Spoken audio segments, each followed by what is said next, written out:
Boa noite, queridos irmãos.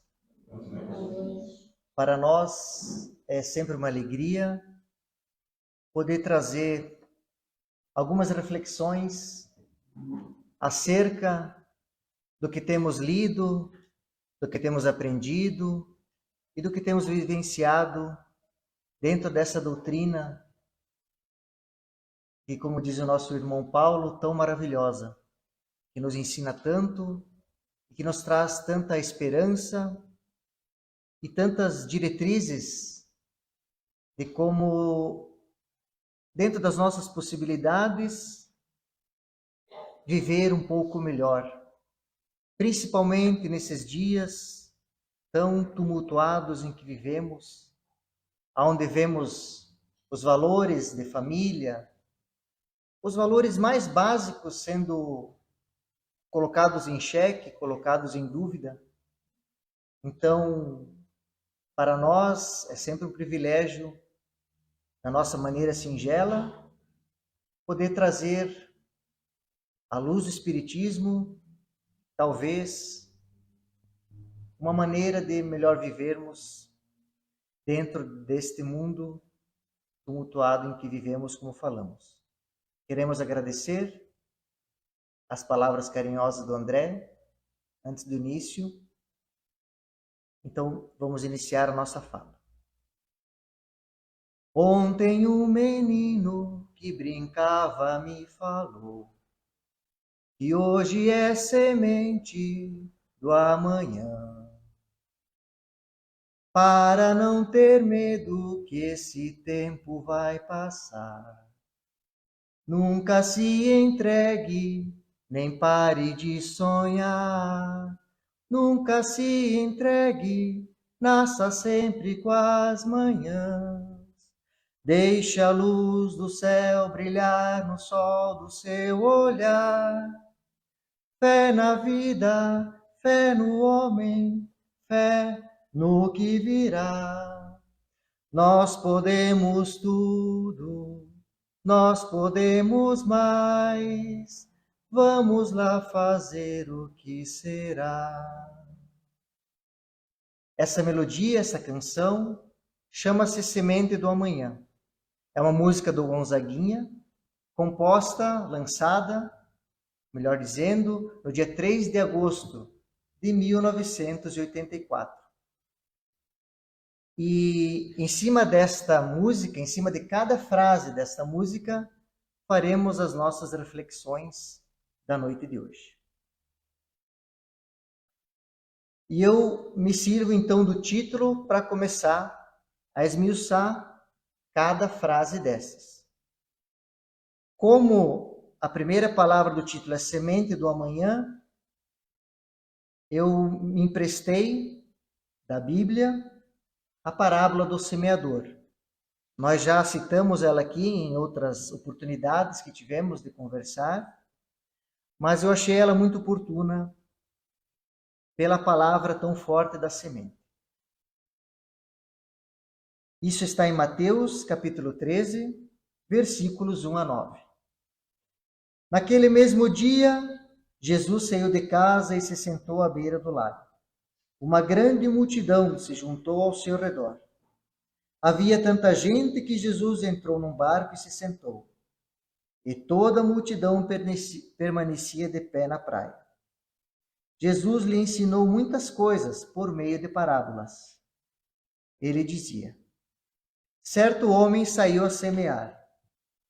Enquanto semeava, uma parte das sementes caiu à beira do caminho, e os pássaros vieram e as comeram. Outra parte caiu no meio das pedras, onde havia pouca terra. Estas sementes brotaram depressa, pois a terra não era funda. Mas, quando o sol apareceu, elas secaram, porque não tinham raízes. Outra parte das sementes caiu no meio de espinhos, os quais cresceram e as sufocaram. Uma outra parte ainda caiu em terra boa e deu frutos, produzindo 30, 60 e até mesmo 100 vezes mais do que se tinha plantado. Quem puder ouvir, ouça. E gostaria de trazer aqui duas interpretações. A primeira, nós sendo a semente. Com qual dessas sementes nós estaríamos mais identificados? Será a primeira, que caiu à beira do caminho? Então, imaginando você sendo uma semente colocada na terra. Então, você está reencarnando. Percebemos que a primeira semente praticamente passou-se em reencarnação e ela pouco aproveitou. Aí vem a segunda semente, que caiu no meio das pedras. Talvez estas sejam aqueles que aprenderam alguma coisa colocou em prática, viu muitas oportunidades, mas poucas dessas ele aproveitou. A terceira semente poderia ser daqueles que tiveram uma oportunidade, como nós temos hoje, de termos acesso a tanto conhecimento. Nós, particularmente, da doutrina espírita, que nos esclarece tanto.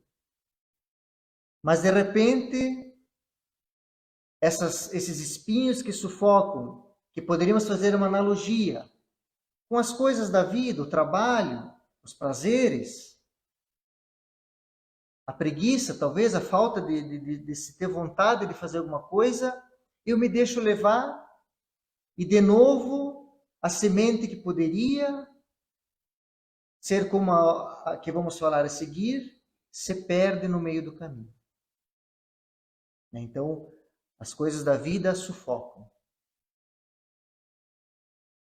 E por último, aquela que veio à Terra, cresceu e multiplicou. Multiplicou a sua bondade, multiplicou tudo o que ele poderia fazer. Trouxe para os seus e para si mesmo muitas coisas boas.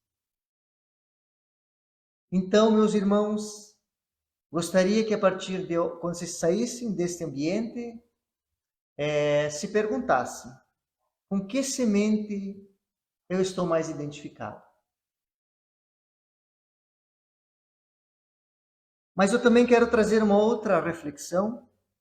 Nós sempre temos na primeira sexta-feira do mês o Evangelho no Lar, às 6h30. E estivemos participando do último, e a Lúcia, nossa companheira, trouxe justamente essa parábola. E eu pedi permissão para ela para falar o que ela nos trouxe, porque eu achei também muito interessante a sua reflexão. Agora nós não somos mais a semente, mas nós somos o solo.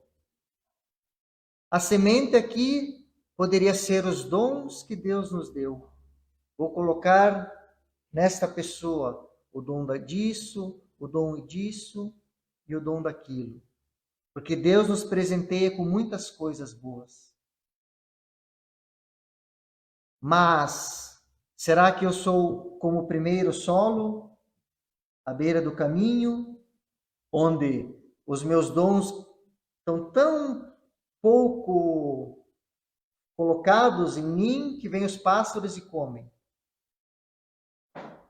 Ou será que os meus dons estão tão pouco enraizados em mim que eu chego, eu os tenho, eu começo a trazer alguma coisa, mas aí vem o solo, né? A terra não é funda e, de novo, aquilo que eu poderia fazer de bom cai por terra. Ou, de novo, será que eu sou um solo que, recebendo a semente, que são as dádivas de Deus, eu consigo fazer crescer, mas com as coisas que me acontecem, eu deixo que isso se perca? Ou será Eu sou aquele solo fértil, onde Deus me deu os dons e eu faço florescer. Eu aproveito para a minha melhora e, de novo, para aqueles que eu tenho o privilégio de conviver. Então fica já de tarefa essas reflexões para quem quiser. E antes ainda de seguirmos agora com as frases da música, porque agora falamos primeiramente do título, eu gostaria de falar do livre-arbítrio. Mas por que falar do livre-arbítrio? Porque tudo isso que eu falei antes, Deus nos deu a encarnação e nos deu os dons. Aí eu tenho o livre-arbítrio de eleger, de fazer o que eu vou fazer com isso. E eu vou trazer aqui do livro Fonte de Luz apenas 3 frases. Todas as frases que eu li são muito interessantes. Mas eu trouxe apenas 3, porque eu não quero me alongar muito nessa parte do livre-arbítrio. Então é do livro Fonte de Luz, com a psicografia de Divaldo Franco, pelo espírito Joana de Ângeles. Então Joana de Ângeles nos traz: dentre as adivosas mercês, que significa presentes de Deus, direcionadas ao espírito em evolução, destaca-se o livre-arbítrio, como sendo a faculdade de eleger o que melhor se lhe apresente durante o processo da reencarnação. E às vezes nós reclamamos que a vida está assim, está assado, não está boa, mas nós é que escolhemos. Culpamos Deus, culpamos aquele que está conosco, mas nós é que escolhemos. Porque temos o livre-arbítrio, mas não soubemos usá-lo com a sabedoria que deveríamos saber usar. Segunda frase: árbitro especial. Apoia-se na consciência, onde está escrita a lei de Deus, elegendo o que lhe apraz e colhendo os frutos da insementação.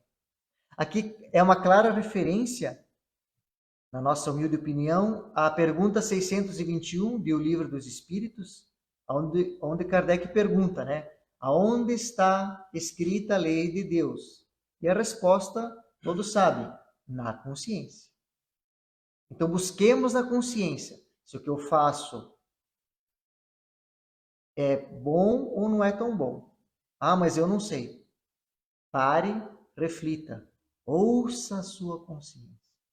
Ela vai te dar alguma resposta. E a terceira frase: és o que eleges, teus atos, tua vida. Então a gente o que é? Frutos das nossas escolhas. Se eu sou uma pessoa um pouco melhor, é porque eu estou buscando isso, foi uma escolha que eu fiz. Se eu escolho um caminho não muito bom, de novo, é uma escolha que eu faço. E terei que arcar com as consequências do bom uso do meu livre-arbítrio ou do mau uso do meu livre-arbítrio.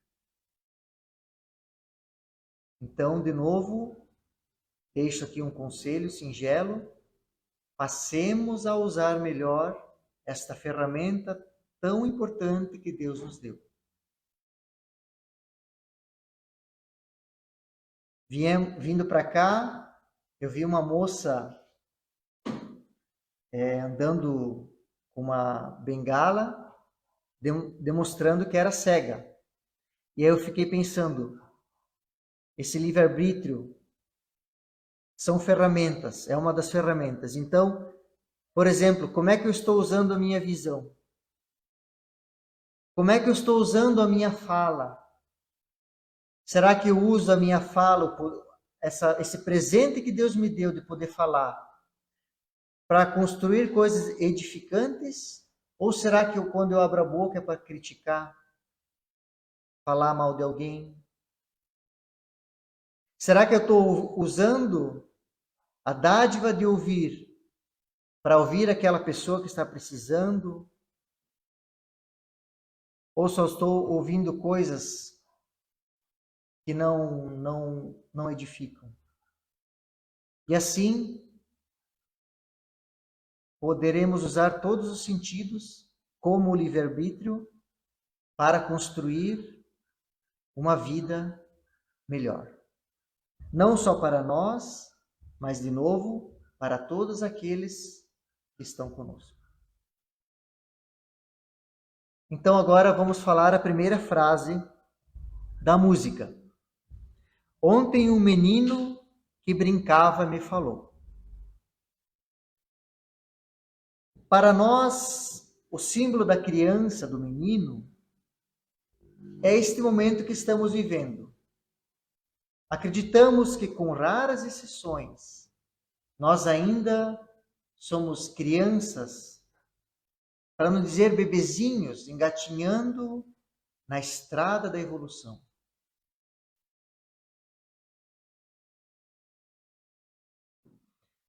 E a criança, quando você vê uma criança, ela é aquele potencial do vir a ser. Ele um dia vai ser um bom médico, um dia vai ser um veterinário, um dia vai ser um professor.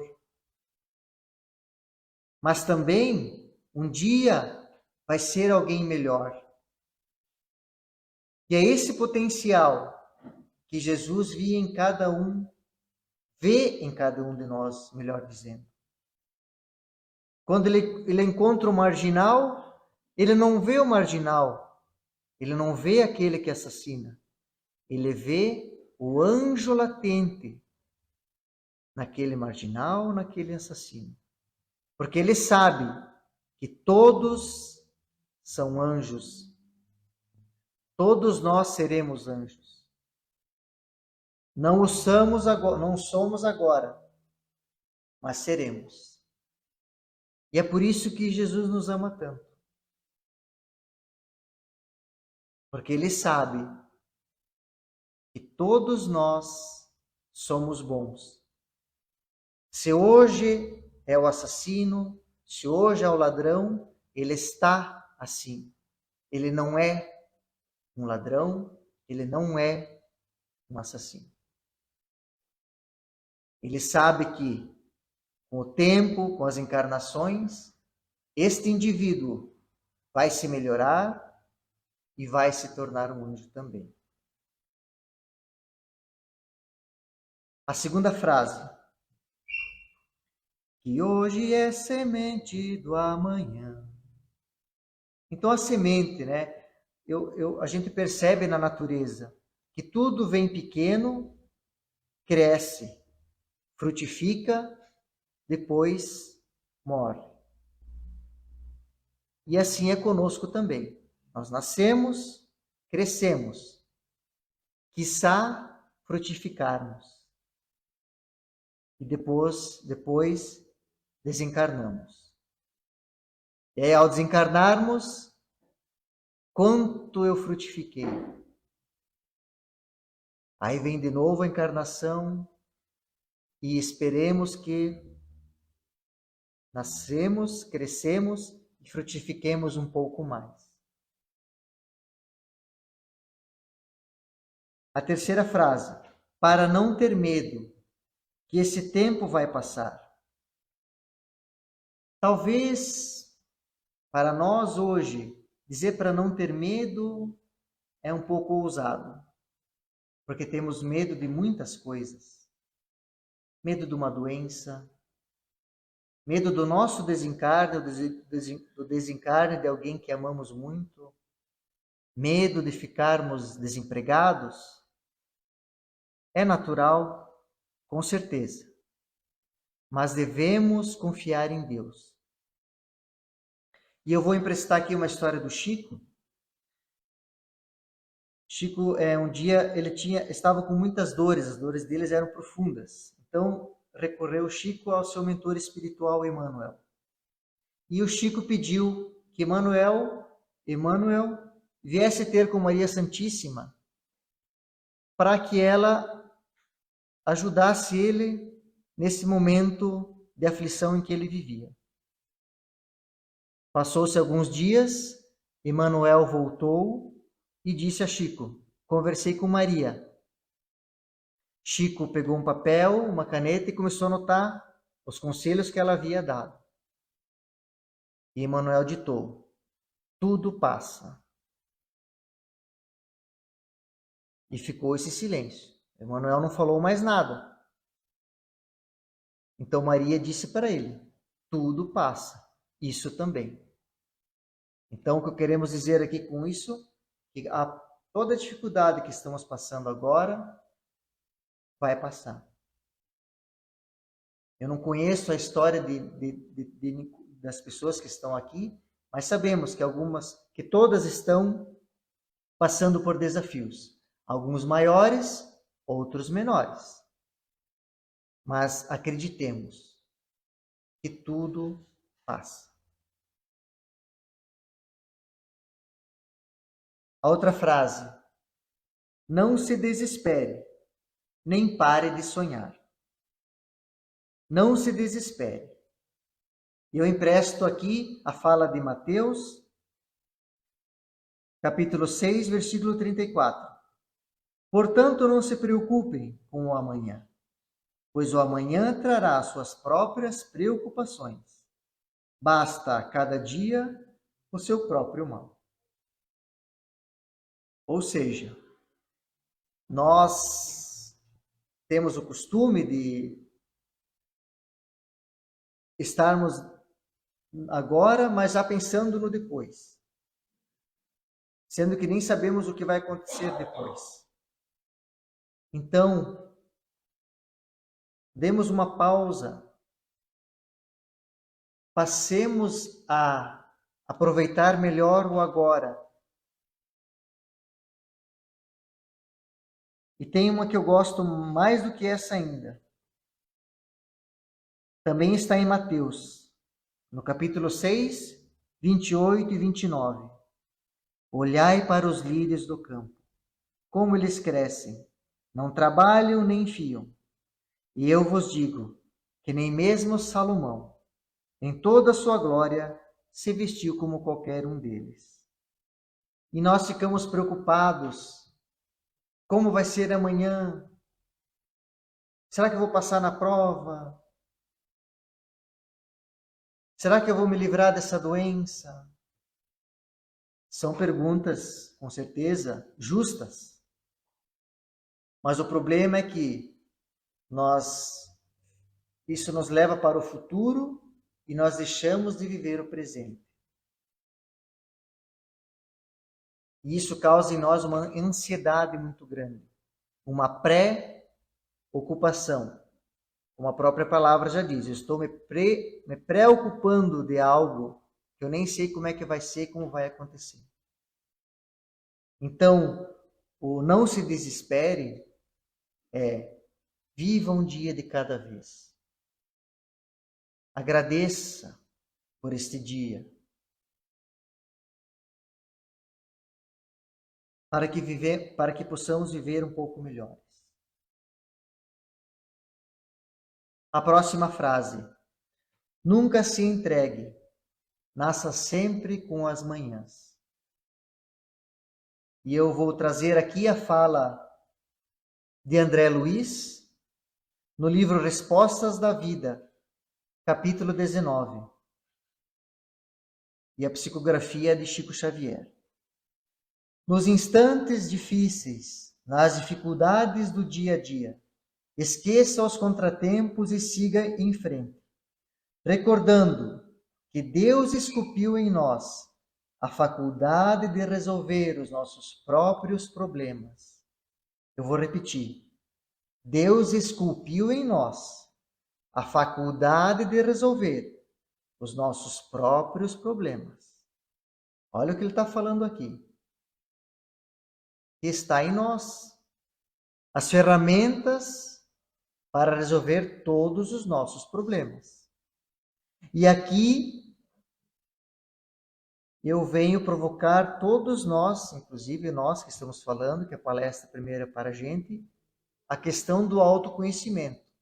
Porque quanto mais eu me conheço, mais eu entendo as ferramentas que eu tenho para sair de determinada situação. e busco a ferramenta certa para aquelas situações que eu estou vivendo. Vou dar 2 exemplos aqui. Eu estou no trânsito, alguém me fecha. Um exemplo comum, banal. Aí eu estou com a minha caixa de ferramentas, então. Eu abro ela e vejo qual ferramenta que eu devo usar. Da raiva ou da paciência? A ferramenta está ali. Aí vem o livre-arbítrio. Qual que eu uso? A qual que vai me fazer bem? Aí se você tem um pouco mais de conhecimento, você vai usar da paciência. Parabéns. E mais ainda, vai fazer uma prece para o cidadão.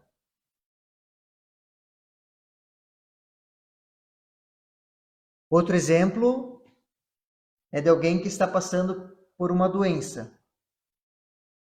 Aí eu abro a caixa de ferramentas novamente e penso, vou usar a ferramenta da revolta ou da resignação.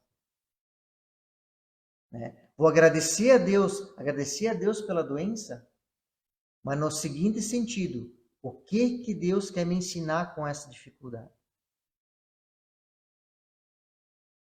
Então, de novo, está ali. Que ferramentas que eu vou usar? Porque, como André Luiz disse, está dentro de nós. Por isso é tão importante o autoconhecimento. Daí ele continua. A vida é aquilo que você deseja diariamente. Então, trazendo aqui a mente como uma força criadora. O que você deseja, o que você pensa, pode se tornar realidade. Quanto mais eu acreditar naquilo. E finaliza. A renovação autêntica tem de começar por nós mesmos. Então, por mais que eu busque uma terapia, por mais que eu busque numa religião, aprender, essa renovação tem que partir de nós mesmos. Mas como assim então, Luiz Carlos? Eu amanhã vou resolver ser um pouco melhor em alguma coisa. Eu tenho o hábito de falar mal das pessoas, de criticá-las. Só amanhã eu não vou fazer isso. Por certo, vou passar mais da metade do dia sem falar nada, porque isso é um hábito muito forte em mim. Mas só amanhã eu vou passar esse meio-dia sem conversar com ninguém. Foi difícil, mas no outro dia de novo. Aí já não passo mais meio-dia, passo o dia inteiro sem falar. E de repente, isso vira um hábito. De repente já começa a olhar, nossa, mas como eu fazia isso? Como era feio. Então, o que eu fiz? O que eu estou fazendo aqui? Me renovando. Numa coisa. De tantas que temos para nos renovar. Mas esse é o passo. Não adianta nós querermos ser de hoje para amanhã anjos. Porque Jesus sabe que a natureza não dá saltos. Ele sabe que cada um de nós, com o nosso próprio esforço, vai ser melhor amanhã. E Ele está nos esperando lá, de braços abertos. Você conseguiu. Que bom. Eu estava tão ansioso te esperando. Então, gente, caminhemos para Jesus. Pelos nossos próprios esforços, mas também vamos contar com as pessoas que estão conosco. Vamos contar com o que diz a próxima frase.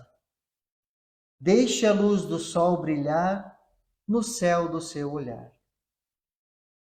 A luz aqui que trouxemos para nós é a prece.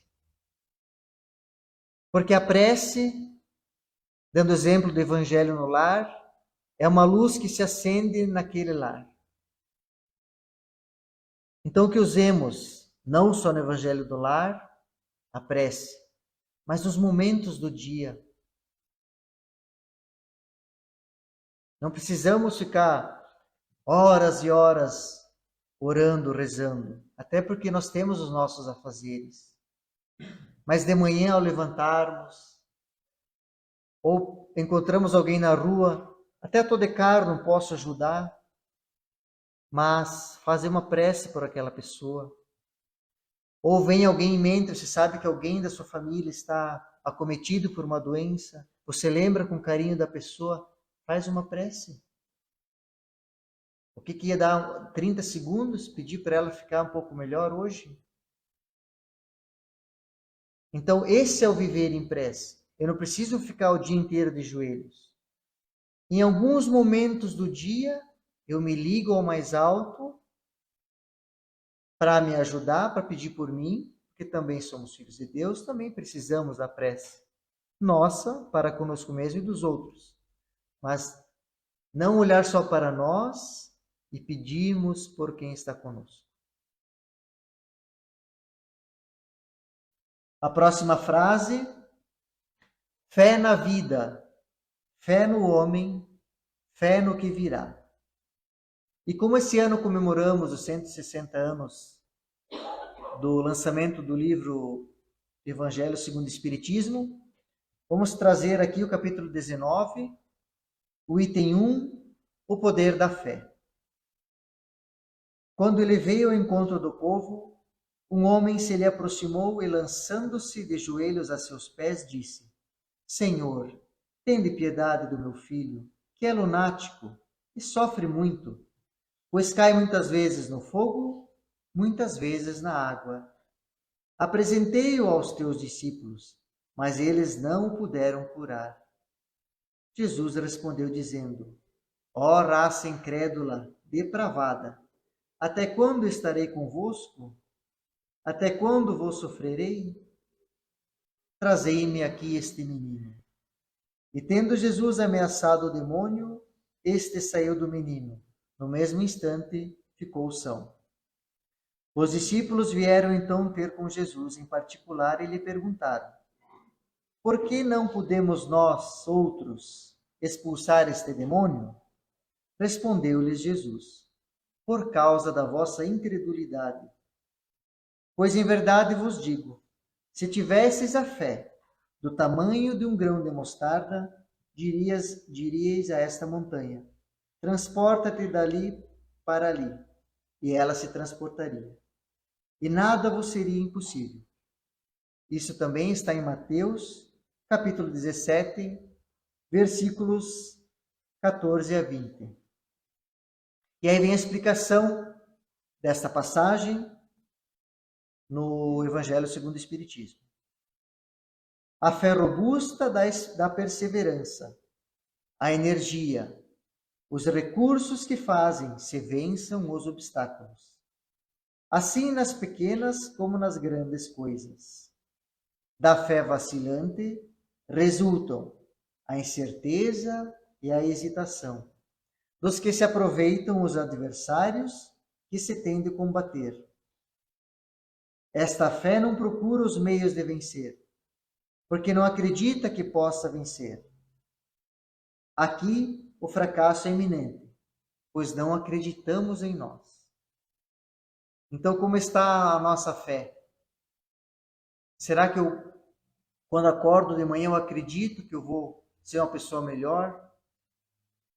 Eu acredito em mim que eu vou vencer essa dificuldade? Concordamos que às vezes é difícil, mas não percamos a fé em Jesus e principalmente em nós mesmos. A outra frase: nós podemos tudo. Então aqui poderíamos trazer novamente o livre-arbítrio, mas rapidamente só vamos trazer a fala de Paulo na primeira carta aos Coríntios, capítulo 6, versículo 12. Tudo me é permitido, mas nem tudo me convém. Ou seja, eu posso fazer tudo,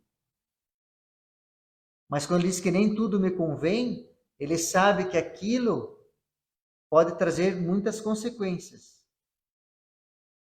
O ato eu posso cometer, eu posso, mas o que vai vir atrás daquilo que eu estou fazendo? Por isso que ele fala, muito sabiamente, não me convém, então eu não faço. Melhor deixar quieto.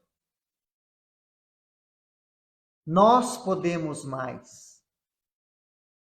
Eu gosto do nós aqui, né, o plural, porque às vezes sozinho a coisa se torna um pouco mais difícil. Mas se eu passo a olhar e acreditar que quem está comigo, minha esposa, meus filhos, meu irmão, um amigo do trabalho, está comigo, que eu posso contar com ele, já me ajuda um pouco. Mas aí eu lembro, opa, tem o meu anjo da guarda. Vou contar com ele também. Mais um para me ajudar. Ah, mas tem Jesus. Mais um. E olha que Jesus, esse ajuda. Esse tem poder. Ele acredita muitas vezes mais em nós do que nós mesmos em nós, né? Então vamos contar com isso. E eu estava preparando essa palestra ouvindo a Nona Sinfonia de Beethoven. E trouxe essa fala porque eu fiquei imaginando. Ela é uma obra lindíssima. Mas ela não seria talvez tão linda se fosse só tocada por um músico. Porque essa obra, gente, ela tem participação de orquestra, uma orquestra sinfônica, é coral, ela foi escrita também para coral e para solistas. São 4 solistas. Temos a soprano, o contralto, o tenor e o baixo. Bem como no coral, mas temos os solistas. Se tivesse só um cantor, por exemplo, ou só um músico, ou só o regente, sozinho, essa obra ficaria tão magnífica quanto ela é? Com certeza não. Mas a união dos coralistas, dos músicos da orquestra, do regente e dos solistas é que transforma essa obra na obra-prima que ela é. E só fazendo aqui um parênteses, Beethoven musicou na sua nona sinfonia um poema de Friedrich Schiller. E tem um trecho da música que diz: Brida, Iben Sternenzelt muss ein Liebe Vater wohnen. E traduzindo diz: Irmãos, acima do céu estrelado deve viver um pai amoroso. Então Schiller já falava antes de Kardec que existe sim um Deus justo e bom. Então que acreditemos nisso. E fica o convite para ouvir a obra. Ela é feita em 4 movimentos, mas o tema principal da nona está no 4º movimento, que é o que citamos aqui. Os 3 primeiros movimentos são só tocados. Aí vem no 4º movimento o canto. E já se encaminhando para o final, vamos lá fazer o que será. Acreditamos que pelo menos por 2 motivos estamos encarnados aqui. O primeiro é o nosso aprimoramento moral. Todos nós, sem exceção, viemos com esse propósito. Nós olhamos para a nossa... Chegou o anjo da guarda, olha, trouxe a ficha, bastante coisa para melhorar. Então, volta e tenta de novo. Então, esse aprimoramento moral, com certeza, nós viemos com esse objetivo, de nos melhorarmos, dentro das nossas possibilidades. E outro motivo do nosso encarne é que cada um de nós assumiu um compromisso de fazer algo de bom, de novo, primeiro para nós mesmos, segundo para os que nos rodeiam. Então, que façamos esse trabalho com alegria e com amor, tendo as suas dificuldades, mas não desanimemos. Eu vou trazer aqui a fala de Joana de Ângeles. Peço perdão, eu não sei a fonte, tá? Mas eu achei bacana para enriquecer a nossa fala aqui. Aquele que cede ante o obstáculo, uma vez que estamos a trabalho, que desiste diante da dificuldade, já perdeu a batalha, sem a ter enfrentado. Não raro, o obstáculo e a dificuldade são mais aparentes que reais, mais ameaçadores do que impeditivos. Só se pode avaliar após o enfrentamento. Então, às vezes, o que ela está dizendo aqui? Ah, mas isso é muito difícil, nem vou começar. E lá foi a encarnação. Ah, você falou que ia fazer. Pois é. Então, gente, o fato de estarmos encarnados, por mais às vezes difícil que pareça, é uma dádiva muito grande. E se nós pensarmos que existe o triplo de espíritos desencarnados que também querem reencarnar, uma vez que desencarnarmos, quando teremos de novo uma oportunidade abençoada como essa, de estar aqui em São Bento do Sul, numa quarta-feira, ouvindo uma palestra,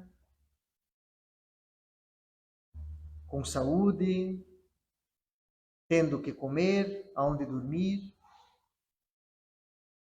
Então, demos valor a essas coisas, que às vezes nos passam muito despercebidas. E também nos lembramos de Thomas Edison. Perdão, eu não tinha terminado de falar. Ademais, cada vitória conseguida se torna aprimoramento da forma de vencer. E cada derrota ensina a maneira como não se deve tentar a luta. Então, aqui eu quero citar Thomas Edison. Cada derrota ensina a maneira como não se deve tentar a luta. Thomas Edison tentou 1000 vezes mais que de 1000 vezes a fazer a lâmpada. Mas ele tentou. Ele aprendeu que desse jeito não funcionava. Mas ele tentou até conseguir. E Joana continua então. Esta conquista é proporcionada mediante o esforço de prosseguir, sem desfalecimento, e insistir após cada pequeno ou grande insucesso. O objetivo deve ser conquistado. E para tanto, a coragem do esforço contínuo é indispensável.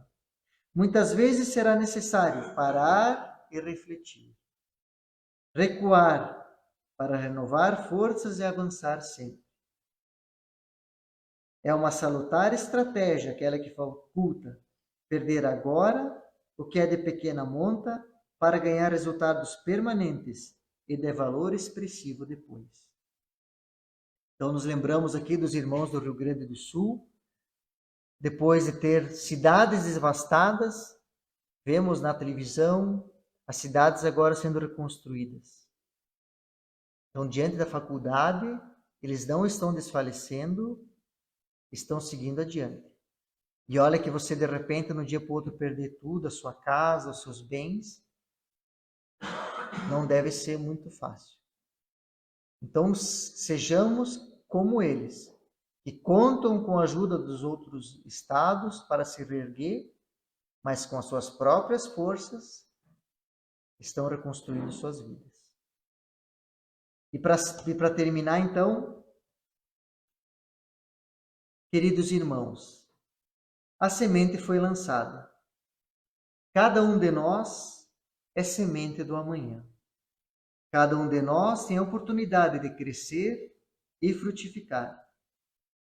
Usemos as dificuldades e os desafios como adubo para que essa semente, que somos nós, amanhã seja cada vez mais produtivas. Eu agradeço de coração o carinho de todos vocês e desejamos que Deus, que Jesus esteja no coração de todos. Muito obrigado.